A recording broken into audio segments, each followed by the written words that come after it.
안녕하세요 여러분, 세상 돌아보기입니다. 최근에 계속 정치 논평 꼭지로 다뤘는데 오늘도 연이어서 정치 논평 꼭지로 다뤄야 될 것 같고, 아시다시피 최근 북미 종전선언에 관련된 여러 움직임 본격화되는 느낌이죠. 예, 그래서 뜨거운 여름이다.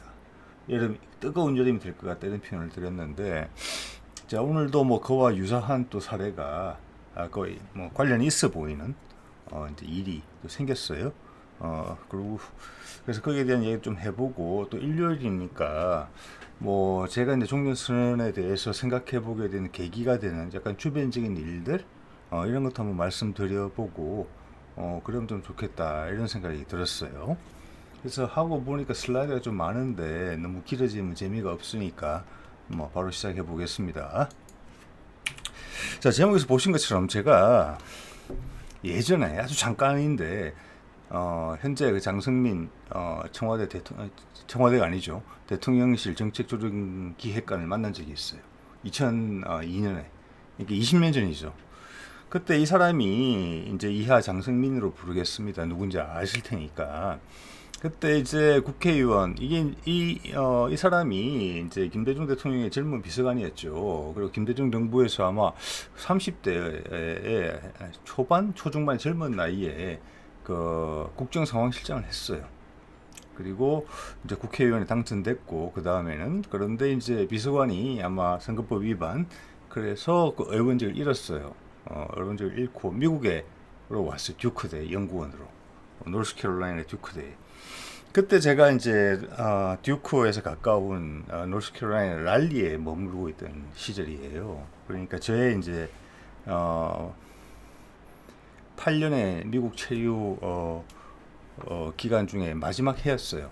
그때 어떻게 한인 교수회 같은 데서 뭐가 돌았는지, 제가 이제 장성민이 무슨 조그만 발표를 한다는 이야기를 듣고 그걸 찾아갔던 기억이 있어요. 좀 늦었어요. 늦게 갔어요. 늦게 갔는데 그때 이제 질문을 했던 적이 있거든요. 장성민에게. 그 당시 30대 후반 정도 됐을 거예요. 저는 30대 초반이었고 잘 모르죠. 저는 그때 이과니까. 대신 이제 해외에 나와 있는 오랜 기간 나와 있는 입장이라 한반도 통일에 제일 중요한 게 뭐냐, 아마 그런 식의 질문을 했던 것 같아요. 지금 장소도 또 기억 안 나고 질문도 제대로 기억이 안 나요.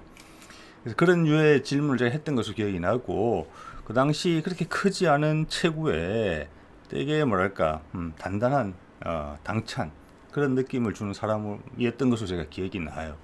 그러면서 대뜸 듣는 말이, 저는 이제 난생 처음 들었죠. 그 말을 아마 이렇게 말했던 것 같아요. 북미 평화협정입니다. 그게 제일 먼저 시행이 돼야 됩니다. 그렇게 이야기를 했어요. 그게 지금 우리가 이야기하고 있는 북미 종전선 그 이야기죠. 예, 그래서 그때는 이해가 안 됐어요. 대뜸 그 말이 무슨 말인지. 자, 그 말은 그 말이죠. 우리가 이제 미국과의 동맹 관계고, 미국과의 어떤 서로 큰 영향력을 주고받는 관계인데, 그리고 또, 우리 한국전쟁 종전이 아니라 휴전협정의 당사자인데, 그리고 우리나라 국토에 미군이 배치되어 있고, 거기에 군사적인 이해관계도 가지고 있는데, 전략적으로 요충지인데, 그런 북한과 미국이 서로 화해하지 않고서 미국을 배제하고 남북간 간에 통일 이야기는 있을 수 없다. 그런 이야기였어요. 그게 20년 전이었기 때문에 그때는 인터넷도 없고 있었는데 활발하지 않을 때라고 이야기를 해야 되겠네요. 그래서 그런 데 대한 제 지식은 되게 얕았어요. 그렇지만은 그 정도까지 이해하니까 무슨 말인지 알겠다. 되게 핵심을 바로 보고 있다. 이런 생각을 가졌었고, 또 한편 들었던 생각은, 이 김대중 정부 시절부터 청와대 핵심에서 우리 그 당시 이제 남북 간의 교류가 좀 많았을 때예요. 남북 간 교류의 핵심에 있어서는 북미 간의 대화가 먼저 선행이 돼야 되는 거구나. 그게 우리의 한계구나. 예, 우리가 양키 고홈 하면서 우리끼리 할 수 있는 거는 우리끼리 할 수 있다고 생각하는 건 만화책에서만 나오는 이야기다. 이런 뜻이에요. 자, 그렇게 이야기를 들었고, 지금 그 사람이 이제 여러 가지 이제 정치적인, 노정이 있었고, 지금은 이제 윤석열 정부의 청와대가 있는데, 그래서 청와대 내에서도 이 사람이 검찰 출신은 아니니까 얼마나 힘이, 발언권이 있는지는 모르겠어요. 그렇지만은 이런 지금 북미 간에 오고 가고 있는 이야기, 낸시 펠로시가 한국으로 온다는 이야기, 그리고 유엔 사무총장이 한국에 북한 비핵화 문제를 이야기하기 위해서 오겠다고 했을 때 그런 것을 온전히 다 이해할 수 있는 사람이라고는 생각이 들어요. 예, 어쨌거나 최근 상황을 보면서 20년 전에 기억이 났어요. 이 사람이에요. 그때 젊었을 때 인상을 잘 전달할 수 있는 사진을 찾고자 했는데 없었어요. 그래서 부득이 지금 사진인가 요즘 사진인 것 같아요. 나이가 좀 지긋해진 거 보니까. 네. 자, 장승민 이야기는 이 정도로 하고요. 그래서 이제 자료를 이제 좀 찾다가 보니까 한반도 평화 대전략이라 세종연구소에서 나온 자료들을 금년 초에 그래서 지금 이제 윤석열 정부하고 또 시기가 또 안 맞아요. 노선이 다르니까. 백학순이라는 사람이 쓴 글인데 이 사람은 예전에 세종연구소 소장이기도 했더라고요. 그래서 우연히 이제 관련 자료를 찾다가 그 자료를 더 이상 찾을 수가 없어서 다른 방향으로 찾다가 만난 자료거든요. 그래서 유익했어요. 그래서 요번 이제 북미 종전선언에 관련된 부분에서는 이분 글을 이제 몇 마디 몇 부분 이용하려고 해요. 예전에 사실 언론에 다 나왔던 이야기인데 지금 없어진 것도 많아요. 찾을 수가 없더라고요. 자, 가볼게요. 지금도 계신 분인 것 같아요. 지금은 이제 소장님은 아닌 것 같은데 백학순, 네, 통일전략연구실에 소속돼 있는 연구자입니다. 여기 보면은 자, 북한간이 이제 미국과의 관계에서 살아남기 위해서 여러 가지 일을 해왔다. 그러면서 뭐 6차례 시도가 있었다. 여러분 어디선 가면 들어보셨을 거예요. 신문에서나 뉴스에서. 92년 1월에 김영순과 아놀드 캔드 뉴욕 회담이 있었고 94년에는 제네바 북미 합의 이거는 좀 오래 지속이 돼서 많이 기억을 하실 거예요. 그다음 2000년 10월에도 있었고 2000년 5월에 9월 6자 회담 공동성명 2013년에 뭐 6.16 제 이렇게 했었고 그다음 우리가 제일 많이 기억이 남고 제일 북미 간의 어떤 아까 장승민이 이야기했던 그 평화협정 즉 종전선언 가장 가까웠던 것 한 발자국 앞까지 갔었죠. 문턱에까지 갔다가 실패했죠. 그게 이제 18년 6월 김정은의 싱가포르 북미 정상회담, 싱가포르 북미 공동성명. 그 이후에 2019년에 이제 트럼프하고 하노이 회담을 했는데 거기서 마지막으로 쫑이 나죠. 그래서 이제 가장 큰 이유는 미국에 있는 강경파들의 반대를 트럼프가 이겨내지 못했다. 뭐 이런 게 이제 이유다라고 일반적으로 이해가 되고 있죠, 현재까지. 자, 이런 사안이 있었고 여러 가지 움직임이 있었다는 겁니다. 자, 그래서 여기서 이제 북한의 입장, 미국과의 협상을 하는 데 있어서 북한의 입장, 그리고 이 부분을 제가 꼭 굳이 말씀드리고 싶었던 이유는 확실하게 예전에도 한두 번 언급드렸습니다만은, 자, 북미 종전 협정에 대해서 반대되는 의견들이 많이 있죠. 거기에 대해서 가장 크게 이제 대두되는 이유가 이거예요. 우리를 속여서 남한에서 미군을 철수하게 하겠다. 그 다음 적화 통일을 하겠다. 그리고 남한의 용공 정권하고 친북 정권하고 손을 잡고 전체를 적화하겠다. 이런 논리, 물 뒷부분은 좀 과하다 싶지만은 앞부분 미군을 몰아내겠다라는 부분이죠. 그건 실제적으로 상당히 중요한 부분 같은데, 그래서 제가 그 자료를 예전에 조중동에서 발표된 자료가 보도된 자료가 있었기 때문에 인용하고자 했으나 더 이상 찾을 수가 없어서 만나게 된 게 이 보고서입니다. 이 보고서에서 잘 정리되어 있어요. 북에 반대하는 성격을 띠지 않는다면은 주한 미군이 남한에 즉 북미 평화 협정을 하더라도 한반도 비핵화도 하고 북미 간에 수교만 된다면은 남한의 미군이 북한을 적대시하지만 않는다면 있어도 된다. 이런 이야기는 오랫동안 해왔던 이야기라는 것을 이야기해주고 있어요. 그거는 지금도 유효한 것 같아요. 그래서 이 부분에 대해서 오해가 계신 분들은 이번 기회에 정확하게 사실관계를 한 번 더 파악해 주시길 바랍니다. 네. 자, 이런 게 있었고, 이게 이제 2019년 하노이 회담이고, 이때 많은 기대가 있었던 거죠. 북한에서는. 잘 안 된 것이고, 결과적으로. 그 다음 바이든 행정부가 이제 들어서죠. 바이든 행정부는 트럼프에 반해서 올라온 정권인데, 자, 21년 5월에 정상회담을 했죠. 와싱턴에 가서 문재인과 바이든 사이에. 거기 내용을 보면은 바이든이 그 공동성명서예요. 양쪽 국가가 합의한 거예요. 판문점 선언과 싱가포르 공동성명이 다 트럼프가 한 거거든요. 기존의 남북 간 및 북미 간, 남북 간도 포함되어 있어요. 북미 간 약속에 기초한 외교와 대화가 한반도의 완전한 비핵화와 항구적 평화 정착을 이루는 데 필수적이라는 공동의 믿음을 재확인했다. 즉 트럼프가 합의한 것을 다 안고 가겠다는 거예요. 그 정책을 이어가겠다고 이야기한 거예요. 그래서 이 이후로 바이든은 대북 자세에 있어서는 일정함을 견지해 왔어요. 왔다 갔다 한 건 없었어요. 예. 거기에 이제 유럽에서 발생한 우크라이나전이라는 예외적인 요건이 있었기 때문에 전체적으로 좀 뒤틀리게 된 것이죠. 예. 자, 그리고 작년 말에 될 뻔했죠, 거의. 예, 될 뻔했는데 우크라이나전 때문에 안 됐습니다. 예. 그리고 지금 다시 분위기가 무르익고 있고 거기에 대해서는 제가 여러 가지 말씀을 드렸죠 이미. 근데 미국은 훨씬 더 몇 년 전보다 트럼프 시절보다 더 악화된 상태예요. 미국의 상태가, 지위가. 대표적인 것이 미국 물가가 이제 코로나가 끝났으니까 물가가 오르죠.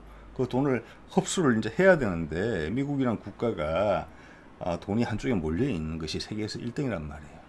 그러니까 이 돈을 은행에서 빨아들이면은 중산층 이하가 무너질 수가 있어요. 그렇지만 하긴 해야죠.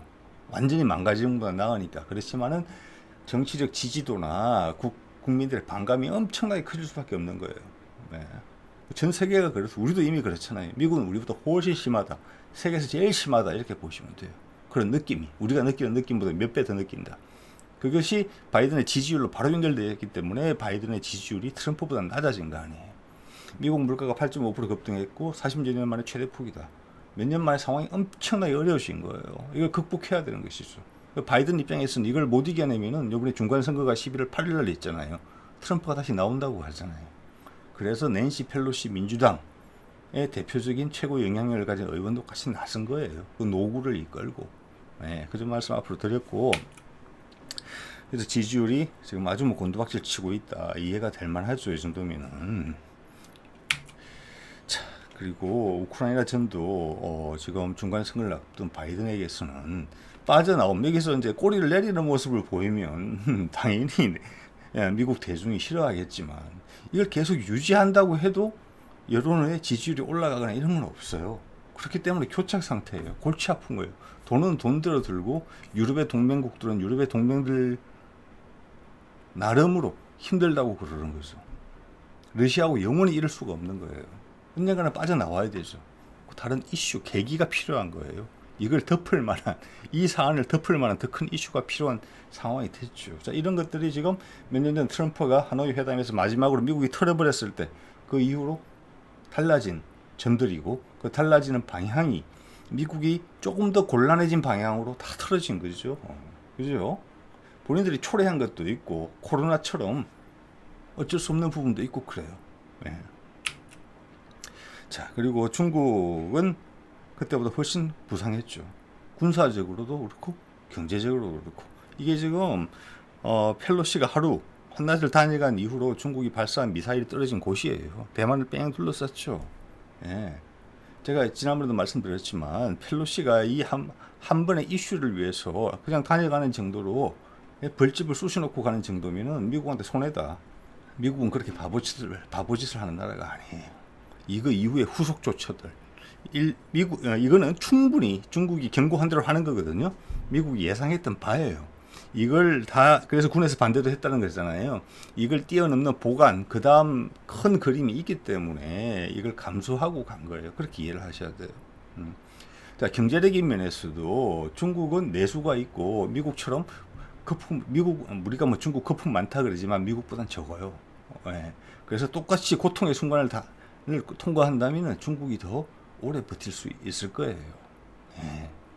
자, 그러면 여기서는 미국이 장기전에서는 불리해요. 승부를 걸어야 돼요. 예. 중국은 정치적으로 되게 취약해요. 그리고 아직 전 세계적으로 미국을 대체해서 리더십을 행사할 만한 아직까지 준비가 덜 됐어요. 문화적으로. 예. 그 점을 파고들어서 무너뜨리려고 하는 거예요. 미국이. 그렇지 않고서 그냥 지금 방식으로 해서 버티기 작전으로 돌입하면은 미국이 이기기 힘들다는 거예요. 예. 미국의 체질은 약해져 있기 때문에. 때문에 그래서 본인들이 원하는 방향으로 전투를 벌이려고 하는 거죠. 미국은. 예, 그게 공격적인 거예요, 사실은.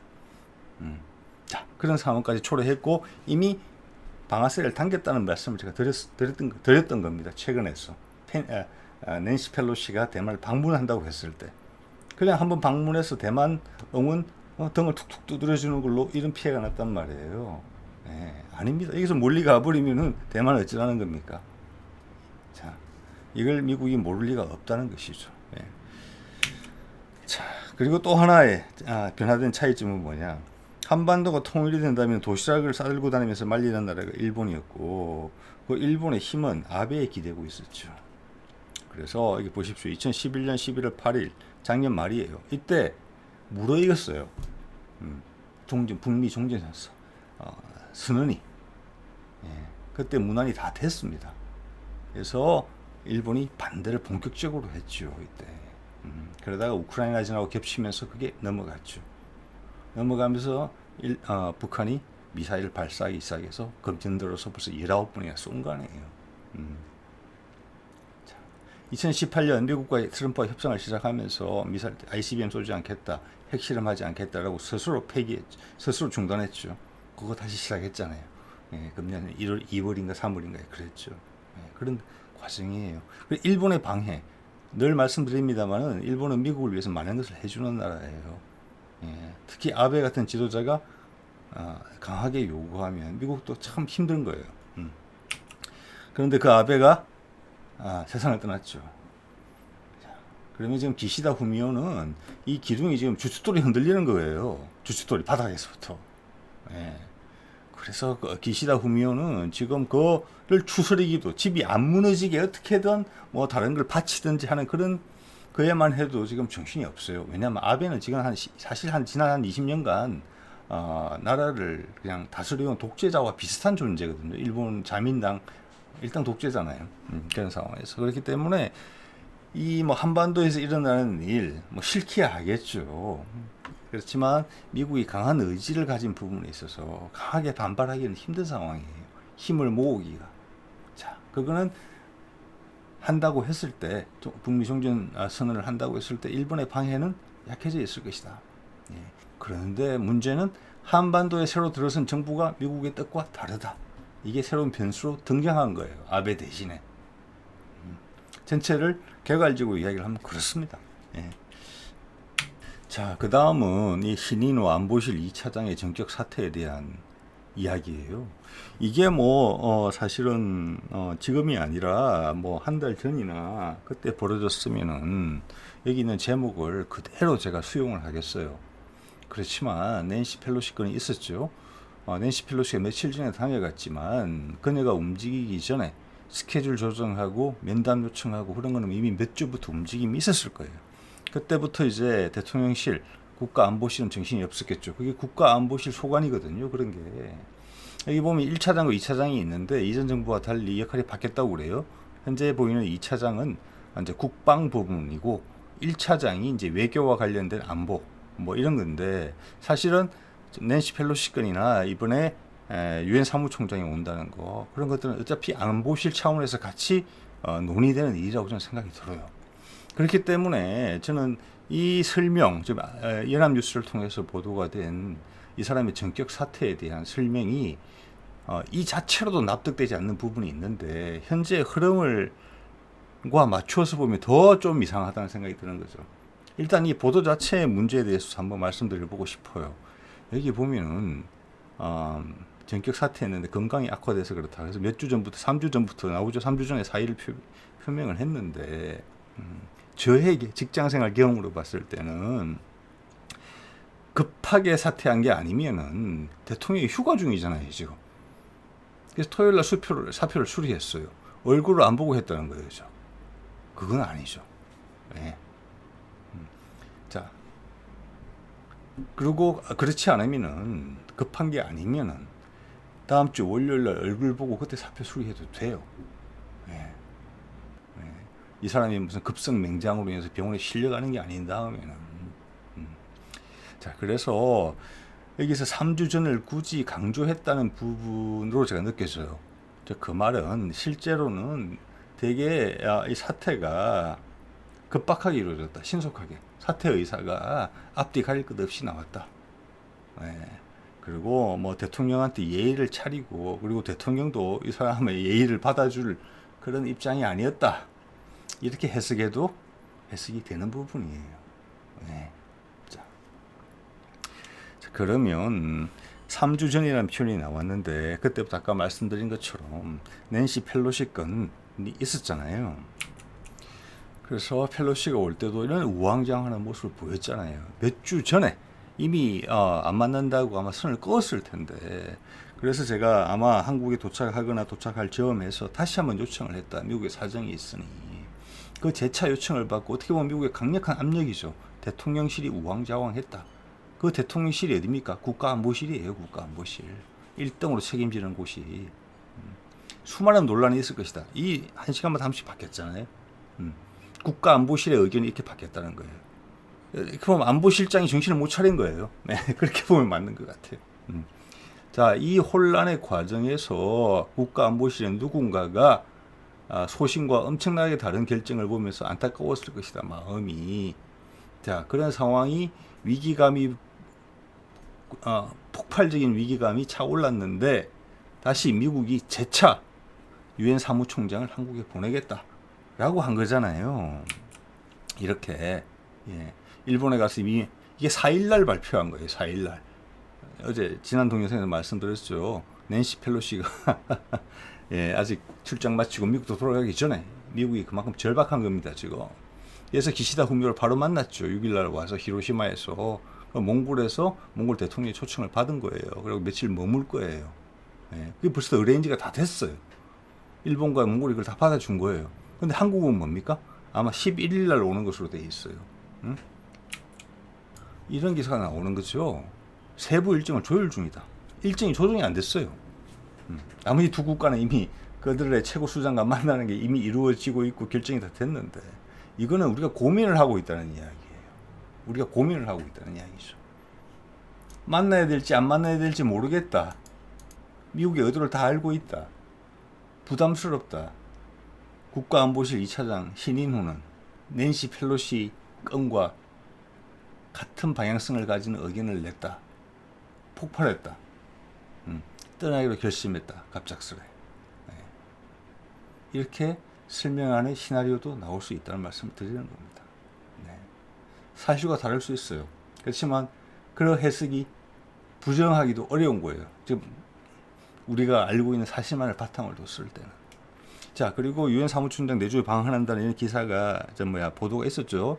이 12시 어제 MBC 12시 뉴스예요. 이게 제가 말씀드렸죠. 몇 시간 뒤에, 한두 시간 뒤에 와서 보니까 이 동영상이 사라졌다고.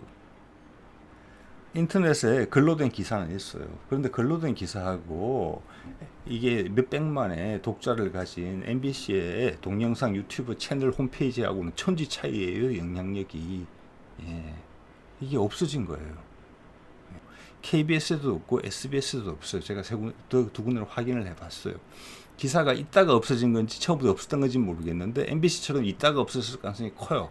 왜냐하면 이 방송사들이 전부 다 VOA, 미국의 소리, 그 방송을 바탕으로 기사를 작성했거든요. 그들한테는 쓸만한 기사예요. 유엔 사무총장이 한국을 방문한다잖아요. 다음 주에 당장.